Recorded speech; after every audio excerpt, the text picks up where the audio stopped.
السلام عليكم متابعينا الأعزاء وأهلا بكم.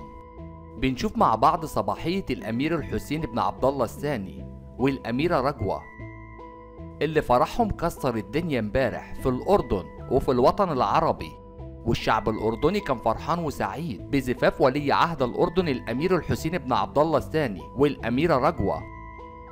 وكمان فرحة الملكة رانيا العبد الله فرحتها زي أي أم كانت فرحانة بزواج ابنها ولي العهد الأمير الحسين بن عبد الله، واللي قام بالترتيبات كلها واستعدادات الفرح كانت الملكة رانيا العبد الله. عملت مجهود جبار وتجهيزات عظيمة عشان الزفاف يوصل للعالم كله، والضيوف كمان يباركوا للأمير الحسين بن عبد الله بالزواج السعيد.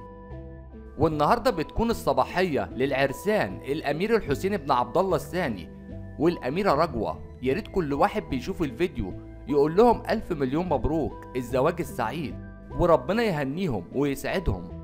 وكمان هنشوف زيارات كتيرة من العائلة الحاكمة العائلة الهاشمية، زيارة للعرسان يوم الصباحية. وأول زيارة بتكون من الملكة رانيا العبد الله اللي بتزور ولي عهد الأردن بعد زواجه السعيد الأمير الحسين بن عبد الله الثاني والأميرة رجوة، وبتهنيهم وبتبارك لهم يوم الصباحية. وكمان الأميرة إيمان بتروح يوم الصباحية تبارك لأخوها الأمير الحسين بن عبد الله وتبارك للأميرة رجوة بالزواج السعيد.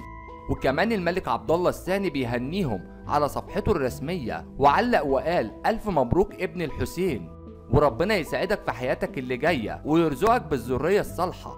وكمان شكر كل الضيوف